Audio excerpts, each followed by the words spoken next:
With a voice that is both rugged and sweet, Mary J gives you both heartache and happiness in a single musical phrase.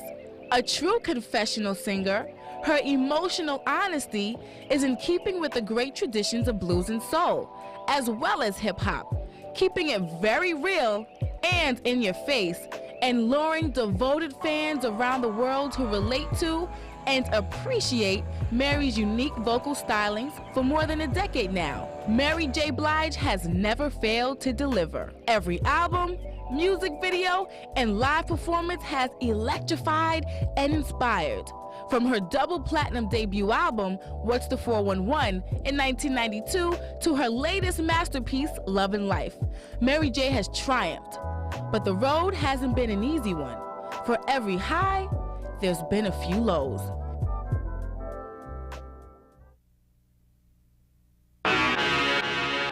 Mary J. Blige, the reigning queen of hip-hop soul.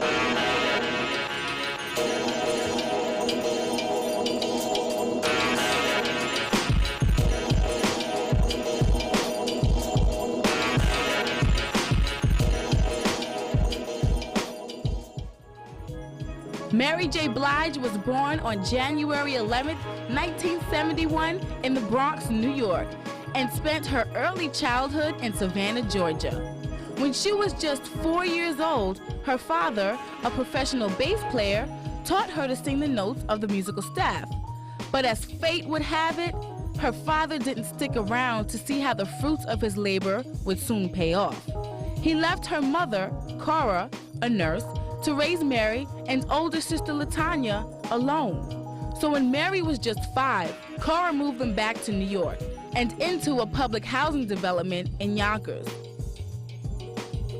Cora tried to keep her girls busy so they wouldn't get into any trouble. And by age 7, Mary was singing in the choir at the House of Prayer Pentecostal Church with her mother and sister. The influence of gospel and her mother's favorites like Aretha Franklin, Dinah Washington, and Shaka Khan is apparent in her music to this day.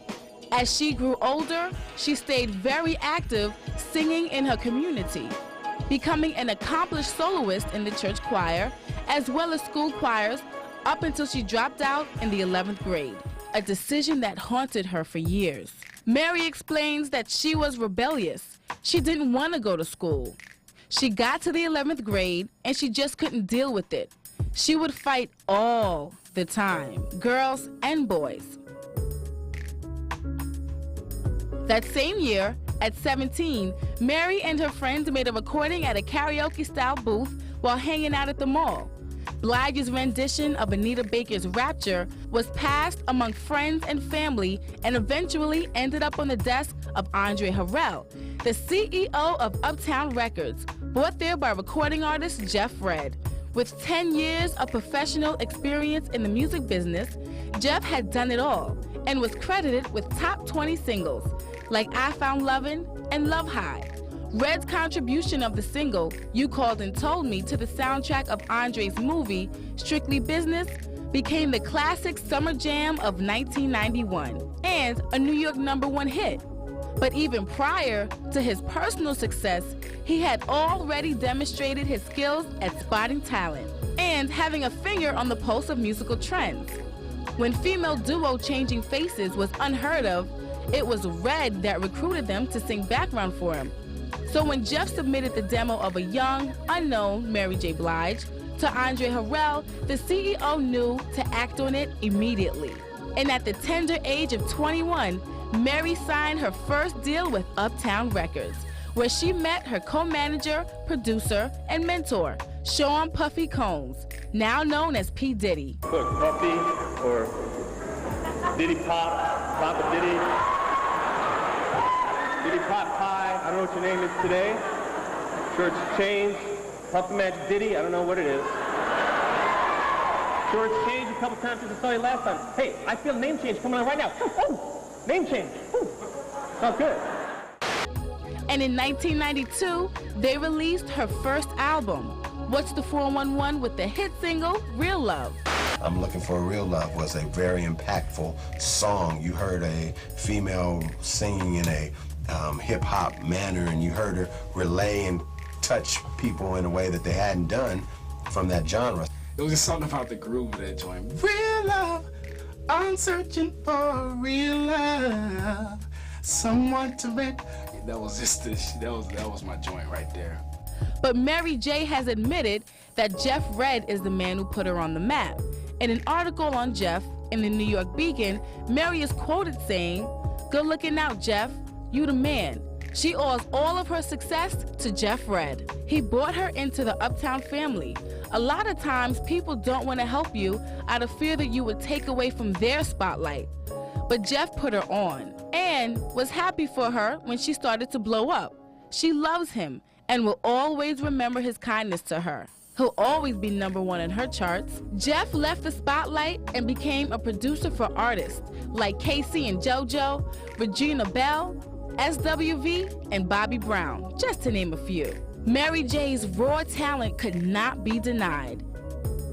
She's a very talented young lady that happened to come into the business at the right time when hip-hop was on the rise still, and she provided a whole new sound. She incorporated R&B into the whole rap element.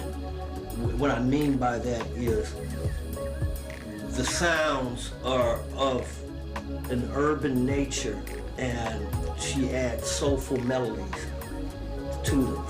And she was a mega success right out the box.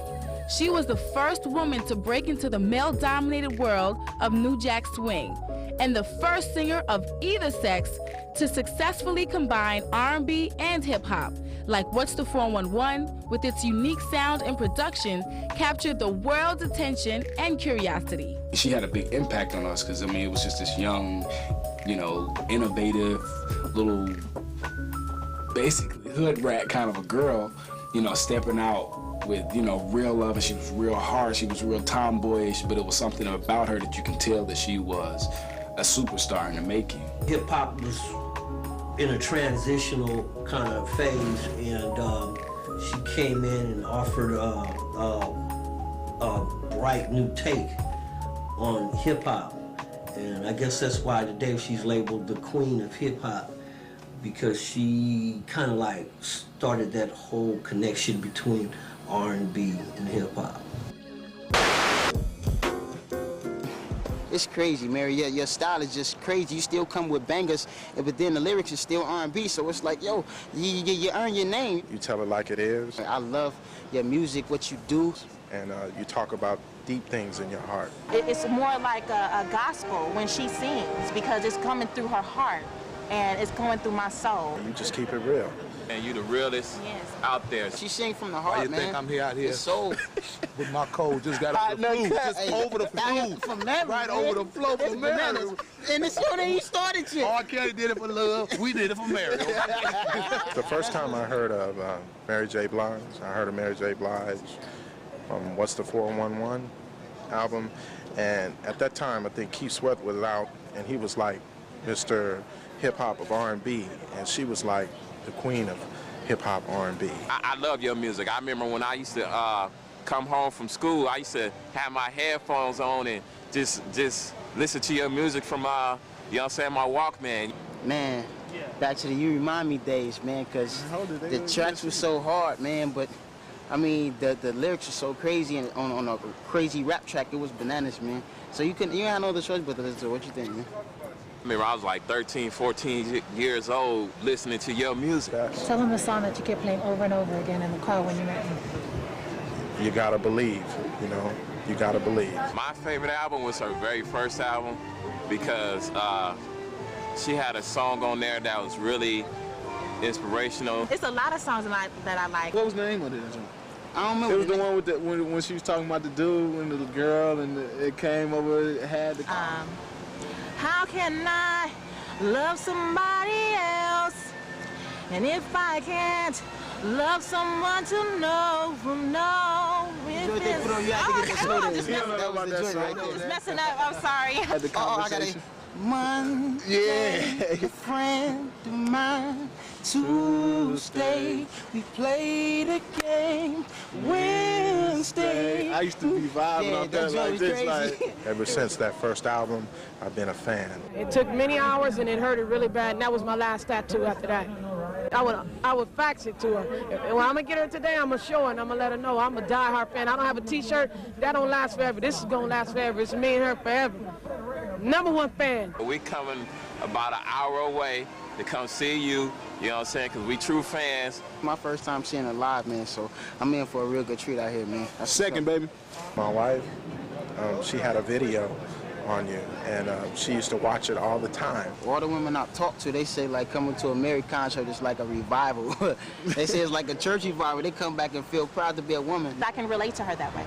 Every man needs a strong woman in his life, so it's like, yo, we need that because she feed our women, and when they feed us, that's what's up, you know what I'm saying? So it's a chain reaction, we need that. As a woman, I just want to commend Mary J. Blige for staying real and telling it like it is, and through her trials and tribulations, how she's made and put that out in her music to share her experience, her personal experiences with the women, and it's only made us stronger women. Thank you just for feeding our women with wisdom and so much knowledge and so much strength, because that strength they feed us. And that's why women today are where we are, because of people like Mary J. Blige keeping it real. Mary, some of the trials and tribulations that you've been through as far as, drugs, bad relationships, I can understand that. I can relate because I was going through some rough times myself. When she went through her problems, it was, you thought maybe she had fell off or she was slipping, but... You kept pumping out your feelings, and you dealt with your personal issues as far as your father is concerned, getting to know him,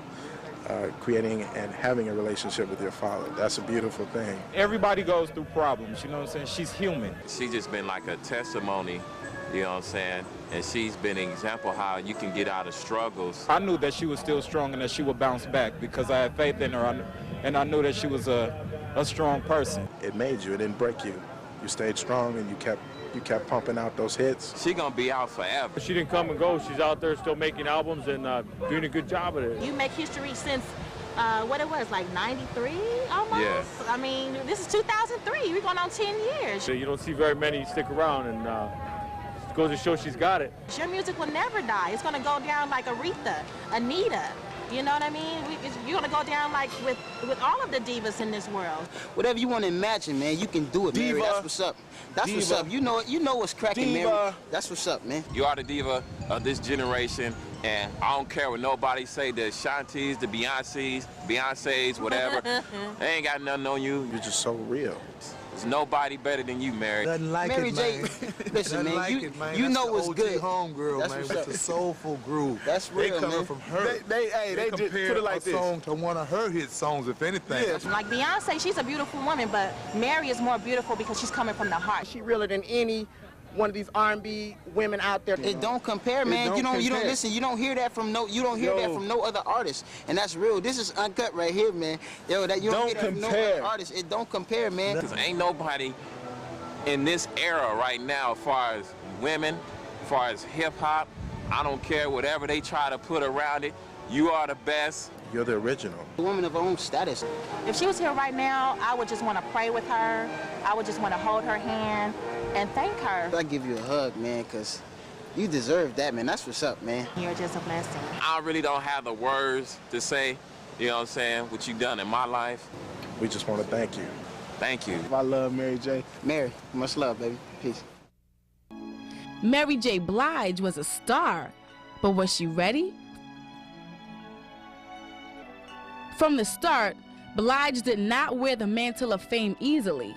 Too shy to look directly at questioners or cameras during interviews, she wore low-slung baseball caps and was often evasive. She accused reporters of asking stupid questions, to which she either responded nastily or refused to answer altogether. And not to mention reports of her excessive drinking and drug abuse led the media to depict her as a bad girl, a title she resented them for. The low point came when her conversation with Veronica Webb for Interview magazine reportedly nearly came to blows. In the media, she was marked, and in life, she was increasingly unhappy. Mary told Vibe she went through a period when she didn't care about her, so what the world thought was irrelevant. This rumor has it that Mary had the worst attitude, that she was a and that like back in 92 or 93, you know, she almost got into a fist fight with Ebony Magazine representative. And it's just like, you know, they labeled her, and it was just like, you know, she's just a spoiled ass whatever, you know. As far as like painting Mary as this bad girl, I think a lot of it had to do with Mary, because I personally remember years ago that I asked her a question at some press junket, and she snapped back at me like, don't be asking me no shit like that. I mean, and a lot of people were like, hey, whoa, okay. And I think Mary has always given us the real her. So if you was seeing her like in a bad girl light, at one point she was a bad girl and didn't give a shit what you thought. That part of Mary, I don't think I wanted to see. The Mary that I wanted to see was just that raw talent standing before me singing, and I can rock to at concerts, and I don't think that it probably helped her career only by her growing out of something like that. Well, I think the media, as always, their job is to sell records or sell papers, sell newspaper, generate subscribers. So obviously, as most of us in the industry know, it's not a reflection of really how she is. Maybe after a while you keep on catching that from people, you keep on having people tell you about it or ask you about it, I'm pretty soon going to snap myself and become that, you know. And I think that was a great deal of what happened with her, is that the media creates a monster, and after a while you just say, you know what, I'm not going to fight that monster anymore. I'm going to let you know yeah, I am like that. So I think those of us who know her or worked with her or had a chance to really cross her path really recognize that she's just another sister out here struggling, working, trying to achieve and obtain the same goals and objectives all of us are. And, you know, the media has a great appetite for taking and devouring those of us who are trying to succeed. And I think that was a good reflection of it. And she just, as a matter of fact, reflected it back at them, you know, what they were trying to put out there. So I think that the media had a lot to do with the negative impact of her image, and I don't think it was reflective of what type of person she is, really. By 1993, Andre Harrell realized that something had to be done to prevent Mary from destroying her career.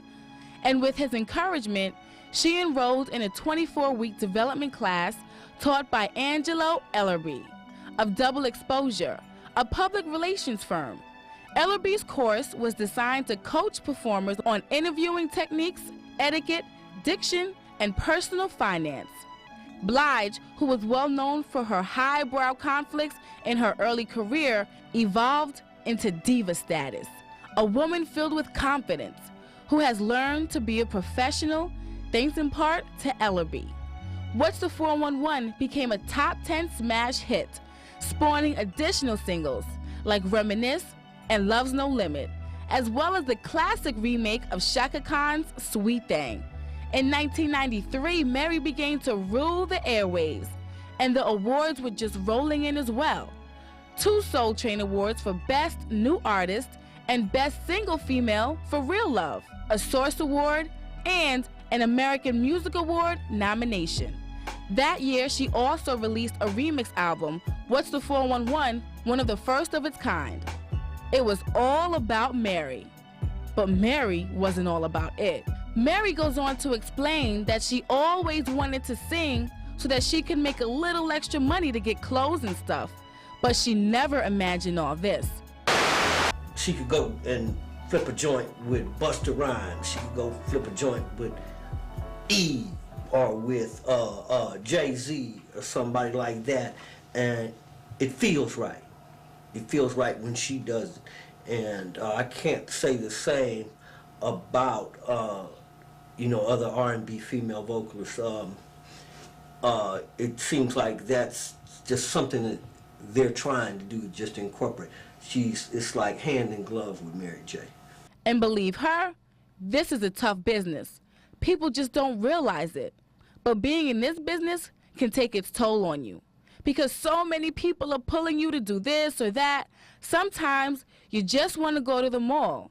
That's where she'd rather be most of the time. Blige's reputation had not yet improved when she released her follow-up album, My Life, in 1994.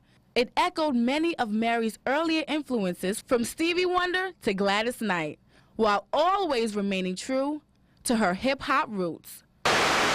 Aretha Franklin was one of Mary's favorite singers. Can I hear Aretha in Mary? Most definitely. Most definitely. I hear the power behind the voice, lyrical content, the soulfulness, Stevie Wonder. I mean, all of those singers, you can hear it when you listen to her music, when you listen to her singing. You can tell that she feels what she sings. And those artists, those great artists like Aretha and Stevie and Phyllis Hyman and artists like that, you know they felt it. Donny Hathaway. The album reflected extraordinary self-confidence and artistic growth. With Mary having co-written most of the songs, Mary was an international success and toured the world. In Japan, Mary was just amazed to find scores of fans showing up at her concerts dressed in what only can be called uniquely MJB fashion. She had also become an icon. Worldwide, she would be imitated and scrutinized, for better or worse. That year, she also became involved in a much-publicized on and off relationship with fellow Uptown artist Casey Haley of the band Jodeci. The ups and downs of their love life were just constantly in the gossip columns, both known for their excessive partying, alcohol, and drug abuse. Together, they created drama and wreaked havoc on their lives. At the early age of 16, Mary was introduced to drugs while partying on the New York club scene. In an Ebony magazine interview, Mary confessed, "It was all fun at first, but soon it became something she needed to be who she was. It made her forget about things for the moment, but the next day, it was 7 times worse. Everything she was running from was still there." And now, by this point, at age 23, Mary had reached a point where she had no self-esteem. Mary explains she didn't give a damn about her because she was destroying her body with different substances. And the real deal is that it doesn't feel good. It consumes your brain cells, it consumes your body, and if you don't quit it, it can kill you. You'll die. But it was a while before Mary would heed her own advice, doing a variety of drugs whenever the mood hit her, at recording sessions, at home, at parties, day or night. It almost took her dying to realize how important her life really is.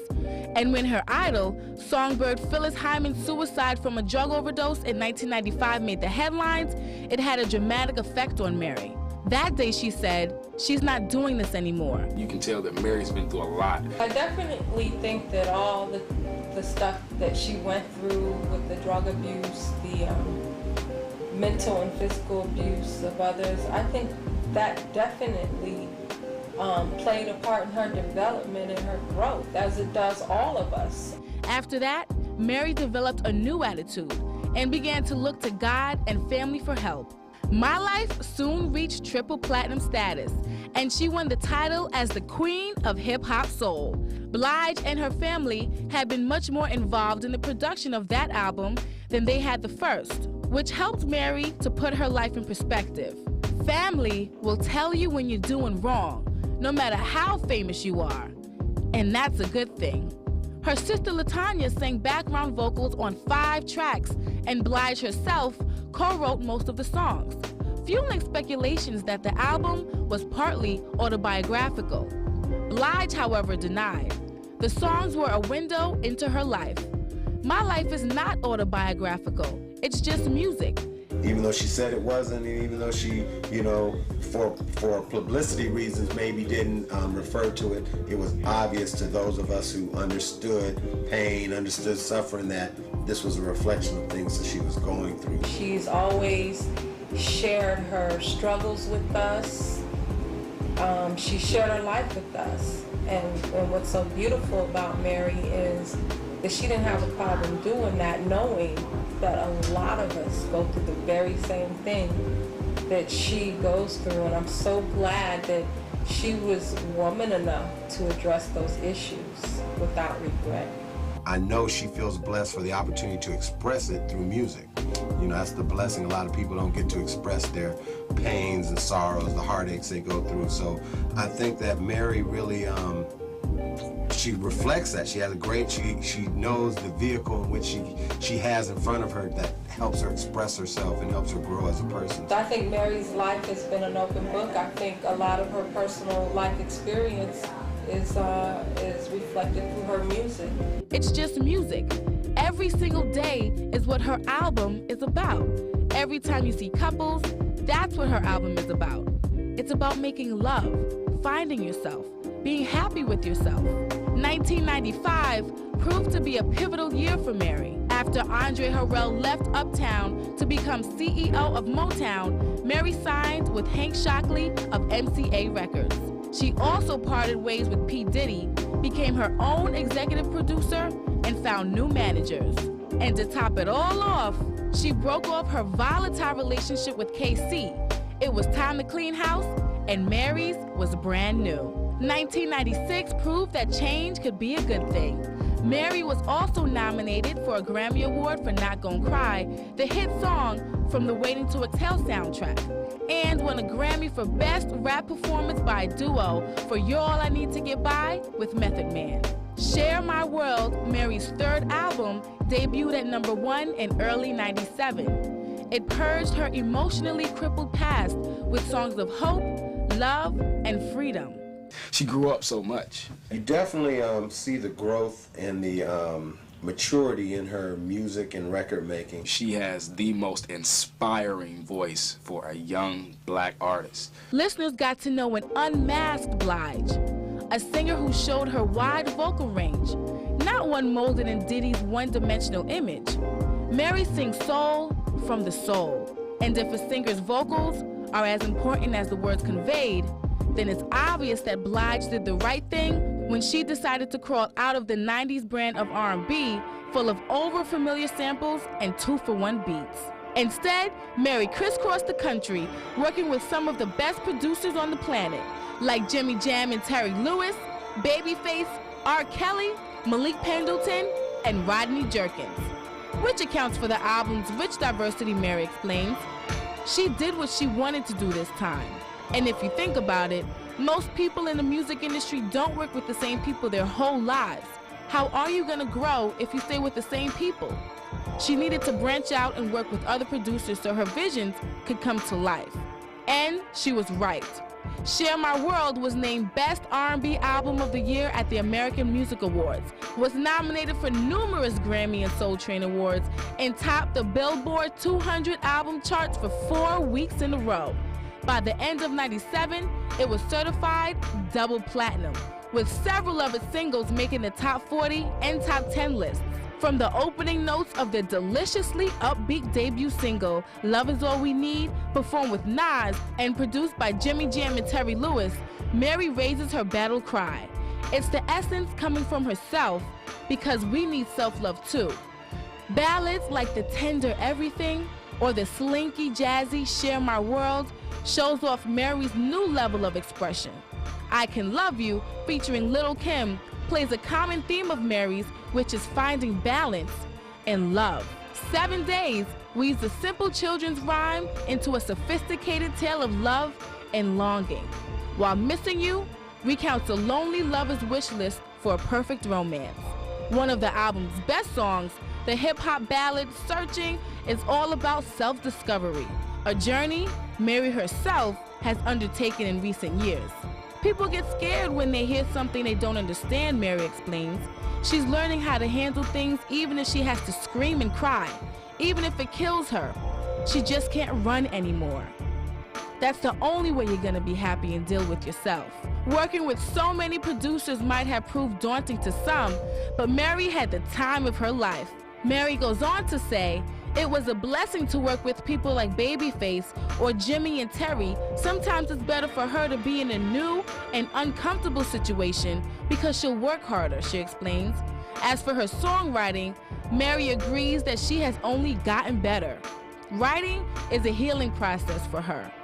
She writes from the heart, and anything from the heart has got to be real. In the record-making public, I think, and in our circle, I think we really do applaud people who are able to really put their feelings on the record and portray them to other people, because that's what makes hit records.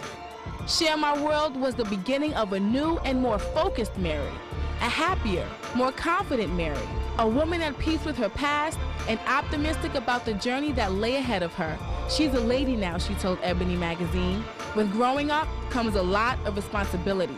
She knows there are a lot of things she has to do, and there are a lot of things she can't do anymore. At least try to make things on time.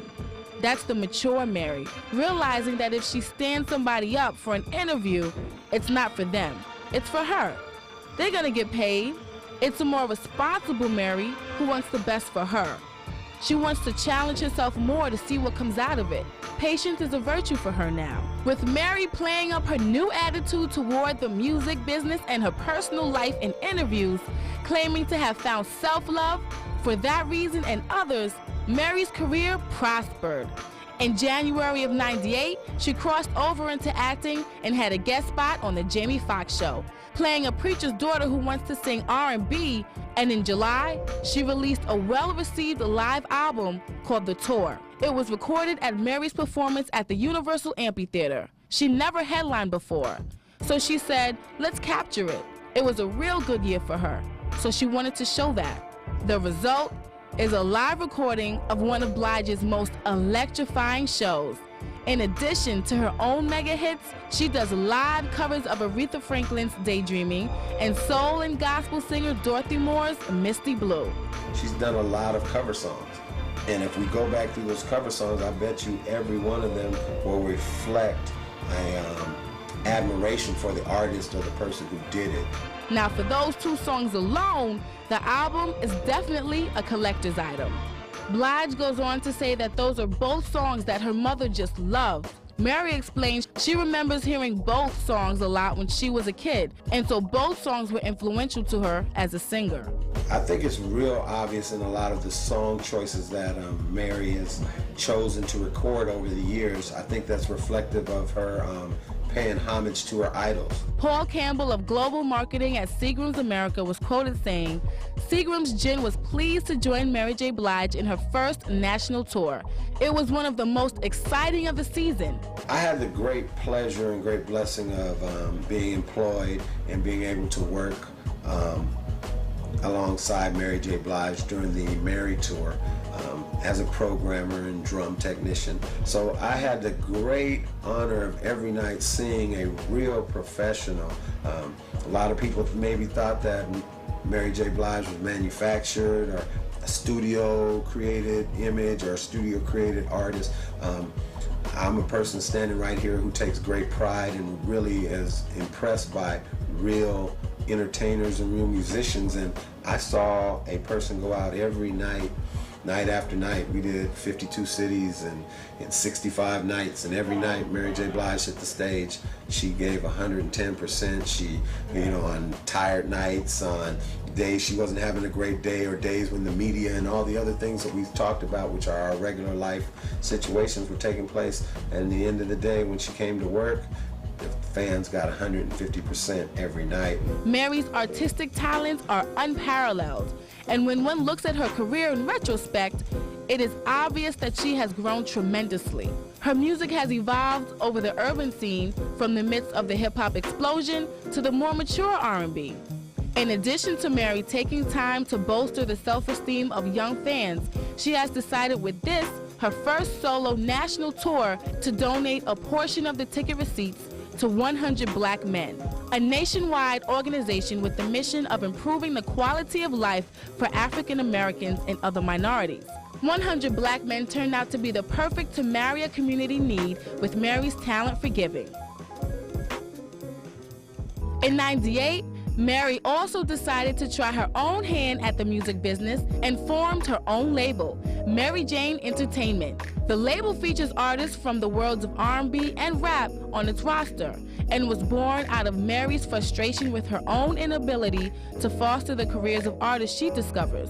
She discovered, then bought the locks to megastar rap producer P. Diddy after being unable to find an outlet for them on her own. She didn't have anywhere for them to go, Mary explains.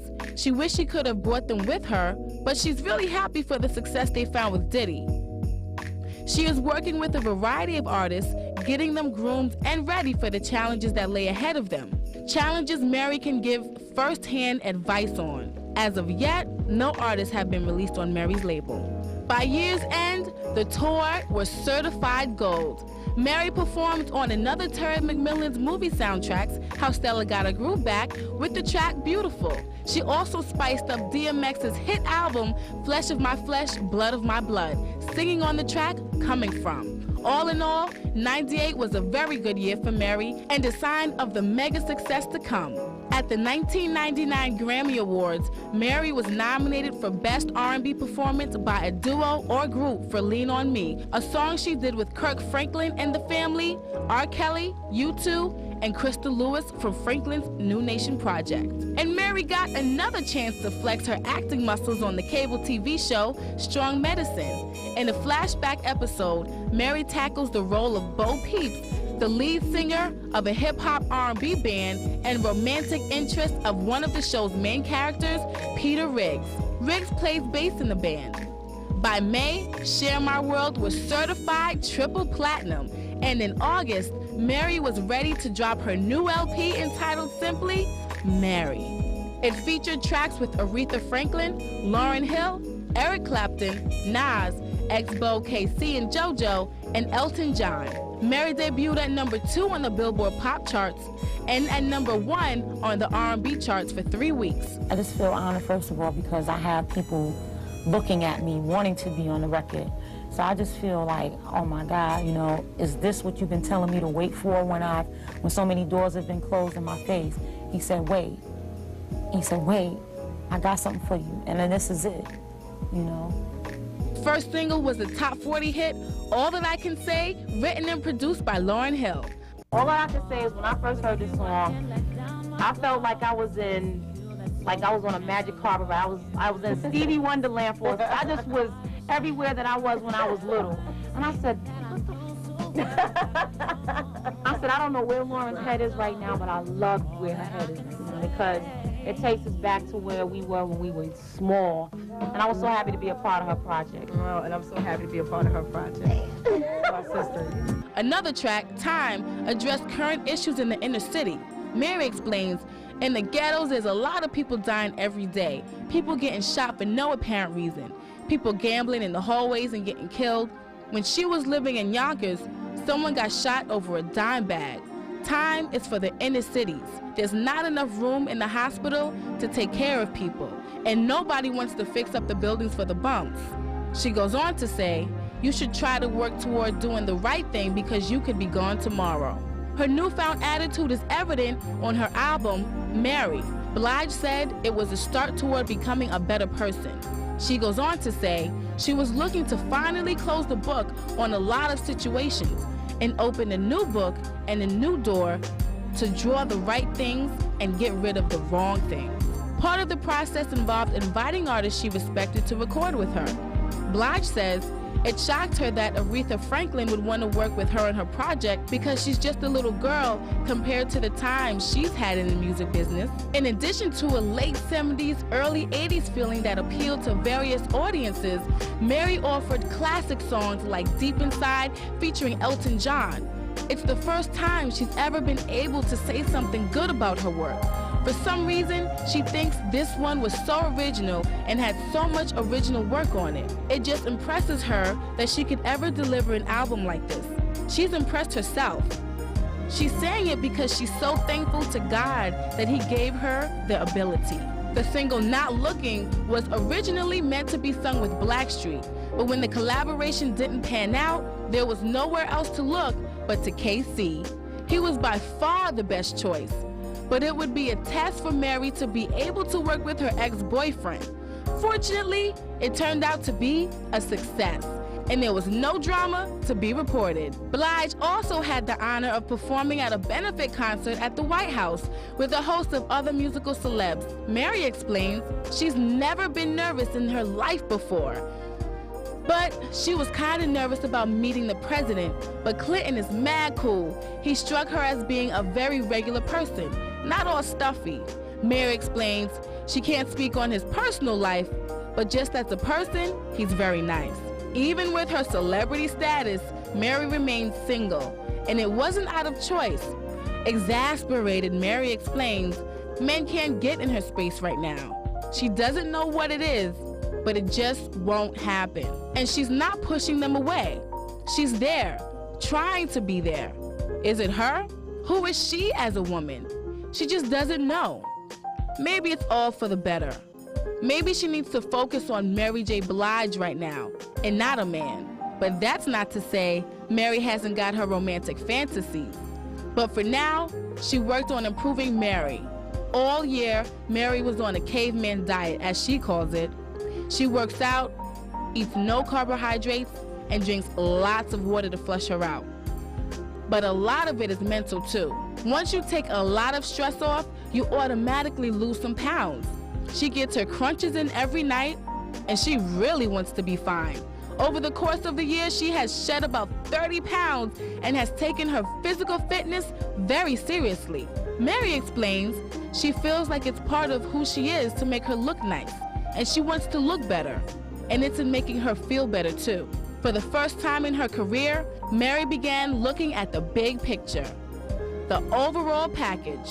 She went into this album with no fear, like there's nothing she can't conquer on here, and she thinks she broke down the walls. That's how her life is now. She's walking without fear, and if there are mistakes to be made, she'll make them, learn from them, and keep going.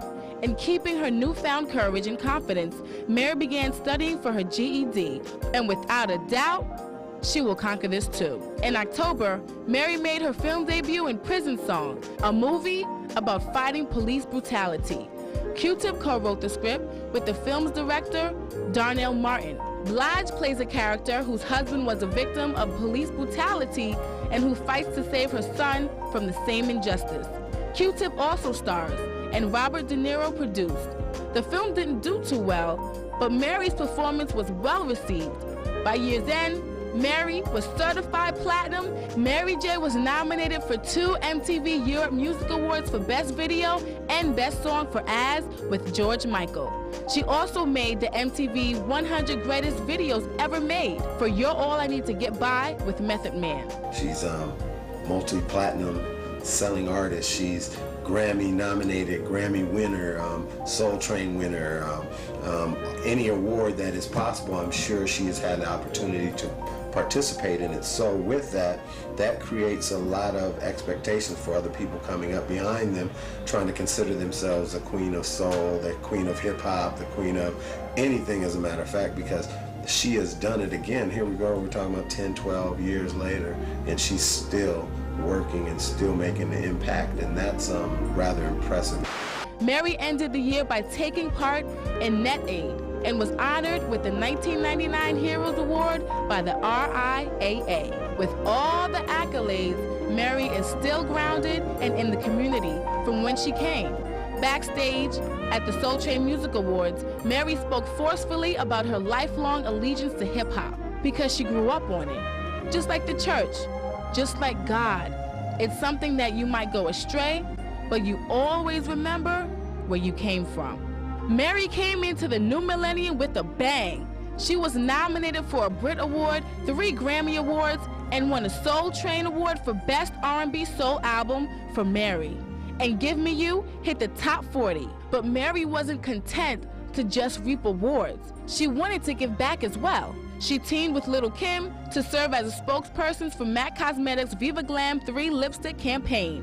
The company donates all proceeds from the sales of the lipstick to the MAC AIDS Fund, which has raised $14 million since 1994 for medical care and support for people with AIDS and HIV. Mary also made a television and radio spot for the Partnership for a Drug-Free America, in which she talked about her past substance abuse to discourage the youth from using drugs. Blige also lent her support to Baby Buggy, a nonprofit organization founded by Jessica Seinfeld, wife of famed Jerry Seinfeld, designed to assist women that are not so fortunate with their babies' needs and women in need, another nonprofit organization which serves more than 4,000 homeless and disadvantaged women and children each year. She invited these women to her concert at the Apollo Theater in Harlem, and before the show, she personally met, swapped emotional embraces, cried with, and helped inspire the women to stay on course. It was a night of entertainment and inspiration these women will never forget, and neither will Mary. And in recognition of her charitable works, Mary received a BRIC Award, which is given annually to community leaders under the age of 30. In August, Mary unveiled her own fashion line at the Magic International Fashion Show in Las Vegas. The line features sportswear for women and men, including baby tees, t-shirts, dresses, and tank tops. That summer, she also teamed up with the comic book creator Stan Lee on a cartoon for not only her tour opening sequence, but also as an internet-based series. Blige will lend her voice and contribute story ideas to webisodes, which will depict the award-winning singer as a fantasy superhero. The end of 2000 had Mary's Your Child, off the now double platinum Mary album, #1 on the Billboard Dance Chart, and 911, her duet with Wyclef Jean, climbing the top 40. Awards, awards, and more awards. 2001 was no exception. Mary received the Rock the Vote Patrick Lippert Award for her work with charity organizations, was nominated for a Grammy for 911, a Soul Train Award for Your Child, and won a BET Award for Best Female R&B Artist. Mary's next album, No More Drama, was released in August and topped the Billboard Hot R&B chart for 2 weeks. By October, it was certified platinum, and the single, Family Affair, hit the top 10 for 4 weeks. No More Drama celebrates life. When songwriters and producers Jimmy Jam and Terry Lewis played No More Drama for Mary, she knew the song was written specifically for her. She could relate to the song's lyrics. No more drama, no more game, no more tears, no more fears. As the young and the restless soap opera music plays in the background, the song seemed to chronicle her life, surviving on the celebrity diet of alcohol, drugs, late night parties, and men. Mary still looked and sounded great, but she was being eaten up inside, and no one seemed to notice. It took meeting her boyfriend, Kendu Isaacs, for Mary to realize she had a problem. Without putting her down, he started putting the questions to her. He asked her if having a good time and getting high was all that mattered to her. It made her think. Mary explains, it made her feel like shit. Like, damn, is this all I do? And no matter how much she fought it, she realized how ignorant and prideful she had been. He didn't put her down, not once. She realized she was putting herself down every time she picked up liquor, every time she picked up cocaine. Kendu helped Mary restructure her priorities and realize her relationship with God is what's most important in life, especially in light of the September 11th terrorist attacks. As Mary fights to resist the temptations of her past, she spends more time focusing on more uplifting things, like her visit to Southern California high schools to talk to students and learning to play the piano and guitar. Mary explains she already got her first No More Drama and The Young and the Restless keys down. She's learning some of Al Green on the guitar, but she's just setting herself up for the tour. If she learns, that's cool. If she don't, that's cool too. She looks at it like second nature and not as learning something. In January of 2002, No More Drama hit the top 40, and Mary was nominated for an American Music Award and 2 Grammy Awards. She released a repackaged version of No More Drama with bonus tracks and kicked off a U.S. tour in February. Mary also teamed back up with P. Diddy for the remixes on No More Drama. Diddy and Mary parted ways shortly after the release of My Life. The separation, Mary now admits, was fueled by her need to be the only female singer that Diddy was working with. P. Diddy had been fired from his post at Uptown Records and was totally engulfed in getting his new Bad Boy Entertainment label off the ground.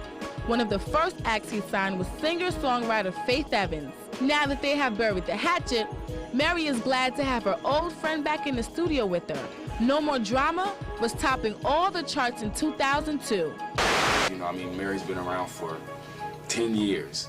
You know what I'm saying? Album after album after album, and she continues to grow, and she continues to be that artist that we expect something hot and new from, and every time she comes through. Mary is just a living testament that you can achieve your dreams, no matter what background you come from, no matter what you've been through. As the younger people to come up, I think they're using Mary J. Blige as a guideline, using Mary J. Blige as a measuring stick, and using her experiences for betterment in their careers and whatnot. So I think that's the thing that sets her apart, is her longevity, her consistency over the years, and not a lot of people, male, female, black or white, have that right now. She's gone through so much, and she's learned, and I'm taking all that in, taking all of that, and I'm using it for myself. And Mary's personal life saw it as well. Mary, now 31, never married and with no children, admitted that on Christmas Eve, she became engaged to Kendu Isaac. Mary explains that it was very old-fashioned. On one knee, it was real. He asked her to marry her, and she said yes. He's a blessing in her life, she goes on to explain, just constantly on her like a mother or something. But it's good stuff, not negative, and it's not bad. It's aggravating, but so is your mother. But your mother loves you. Mary collaborated with Ja Rule on the hot single Rainy Days. Yeah, I've heard. And hit the top 40 with it. She also re-signed with Mac AIDS Fund, this time alongside Elton John and Shirley Mason. Mary performed on VH1 Divas 2002, Divas in Las Vegas, and was chosen one of VH1's sexiest artists. And to finish out the year right, she performed on the Brown Sugar soundtrack and the Deliverers from Eva soundtrack. Another very good year for Mary. Testimony that living right certainly has its payoffs. Mary opened 2003 with the win, an American Music Award for Favorite Hip Hop R&B Female Artist. Then in February, she won a Grammy Award for Best Female R&B Performance for He Think I Don't Know. She also had her first lawsuit, a $10 million lawsuit filed by Kayama Griffin and Floyd Howard, who claims they were never paid royalties for 5 songs they produced and wrote for Mary. The trial date has not yet been set, and Mary has made no comment. The summer belonged to Mary once again. In July, Mary could be heard singing Didn't Mean on the Bad Boys 2 soundtrack, and in August, Mary's latest LP, Love and Life, was released, and by September, it topped the Billboard 200 albums chart. It sold over 286,000 copies in its first week. Mary reunited with Diddy as her executive producer, igniting a fire we haven't seen since My Life. Diddy has not changed at all. He's still the same P. Diddy, and he's grown up, and I've grown up a lot, she explains. They didn't miss a beat in the studio. It's like separately, we have actually gotten better over the years. Love and Life has gotten some additional help from Dr. Dre, 50 Cent, Jay-Z, and Method Man. By October, it was certified platinum. Mary also performed on her idol Aretha Franklin's album, So Damn Happy, and appeared on Sting's album, Sacred Love, on the track, Whenever I Say Your Name. Mary even ended 2003 with a win, secretly marrying Kendu Isaac in a hush-hush ceremony on December 7th.